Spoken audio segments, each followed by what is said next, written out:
Okay, so I'm gonna try and do a voiceover. This is my first voiceover, so bear with me while I do this. I sped this video up a little bit, not by much. In total, this took me just over 10 minutes. I think it was like 12 or 15 minutes to do this blow dry from like wet to dry. So I put a little product in, you know, whatever you use. I start rough drying the hair, and I'm making sure to always rough dry down the hair shaft. I'm not actually trying to rough up the hair too much. I'm really just trying to lift the hair and get a little bit of separation so that the air can pass through the hair strand. I'm not overly, I mean, it looks like my hand's going crazy, but I'm not overly moving the hair or moving too quickly so that the hair doesn't actually, you know, get dry. And again, it's about, because we're going for a smooth look, blow drying down the hair strand, not trying to rough up. Based on the guest's texture, that would really determine how much you air dry. So the more texture your guest has, the less you want to air dry as you're blow drying. For this mannequin, you know, very soft texture, so you can blow dry almost to 100%. You know, in hindsight with this, you know, how crappy mannequin hair is, it would have been easier for me to actually leave a little bit more moisture in the hair when I started to go in and flat wrap, because the brush kind of catches a little bit on the dry, crispy mannequin texture. But that's all.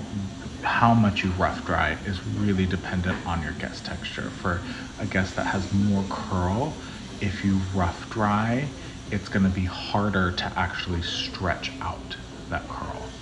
So you want to leave a little more moisture in the curly/coilier the guest's hair is when you rough dry. For somebody who has really coarse curly hair, I will do minimal to next to zero rough drying, especially in that fringe area, because I want to keep that moisture. So when I do go in, I have that moisture to help me pull out and stretch that wave out. So I'm just finishing up rough drying here, going back through, just kind of double checking to get back to the other side.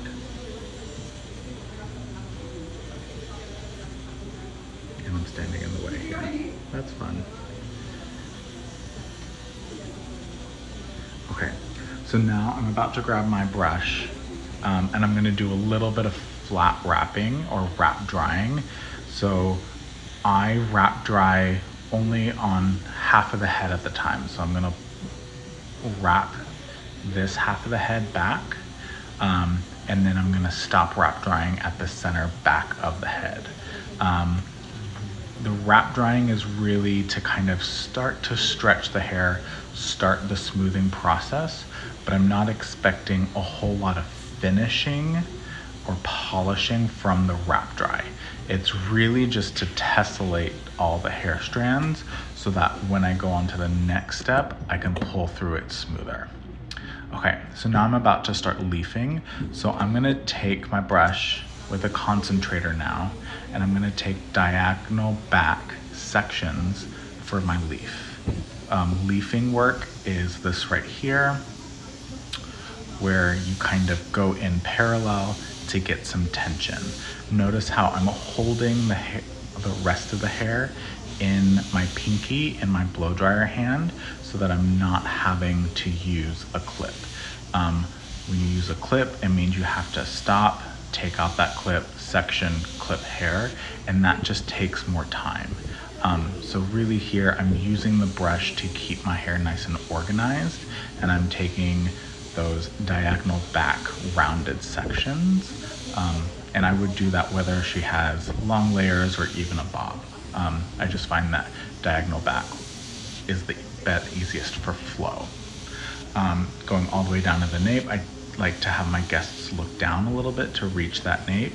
And then again, I'm gonna basically kind of do this like I'm doing a round graduation haircut. So my sections are gonna go all the way back until the top of my section of my diagonal back reaches the center back of the head. And then I'm going to switch to the other side. If my guest has a little bit more texture, I may even section away and not even use a clip, but just push it to the opposite side, everything above the parietal ridge, so that I can come and focus on that later and really be precise in that section. So now that I've reached the center back, I'm gonna go over to the other side and begin my wrap dry. So detangling the hair, keeping everything nice and organized, and then I'm just gonna wrap dry the root area until I reach the center back on the left side of my guest now. And again, I'm not expecting a polish, I'm just trying to get the roots dry and get the hair nice and tessellated or organized, meaning that, you know, it's not all matted, you know, or crazy. I can run my brush through it really nice and easy. So I'm gonna go in with leafing. Again, similar on the other side, diagonal back, rounded sections, holding the excess hair in my blow dryer hand so that way I don't have to mess with clips or anything like that. And I'm looking for a nice polish through the mid length of the ends. I'm not trying to get a polish on the ends, just the mids here. We're trying to get smooth, stretched with a nice shine. We'll focus on the ends later, and the hair may still feel a little puffy at this point, like straight but puffy, if you know what I mean. But don't worry about that. We'll worry about that when we go to our, what I call polishing passes. We just want to get a stretch to the hair and get the hair dry at this point. So everything's straight, smooth-ish, but not necessarily polished. So again, my diagonal round, or my diagonal back sections are gonna go all the way until the top of that section reaches the center back. So the back, you're gonna kind of crisscross over yourself. Now, this is how, if I would section away everything above the parietal ridge, this is how I would come in and dry that.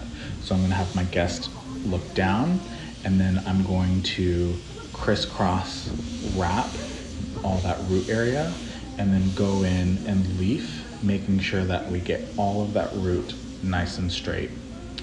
Now here are gonna be my polishing passes. So I'm gonna take everything from the side of the head, get it on my brush, and I'm gonna take a nice, slow, controlled pass down the hair.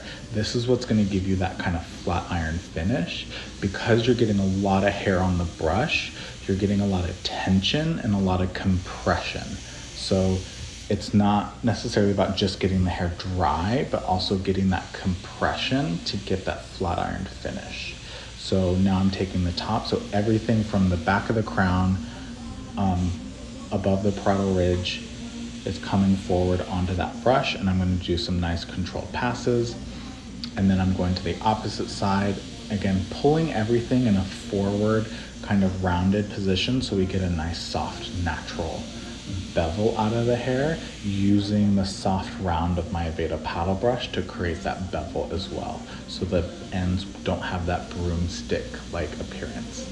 Now taking everything from the center back on one side, pulling that forward to create that nice rounded shape, and then again on the opposite side, 1 to 2 nice slow passes. And again, I'm trying to get as much hair on my brush as I can so that I get a good compression and tension, and that's going to give me that nice shiny polish.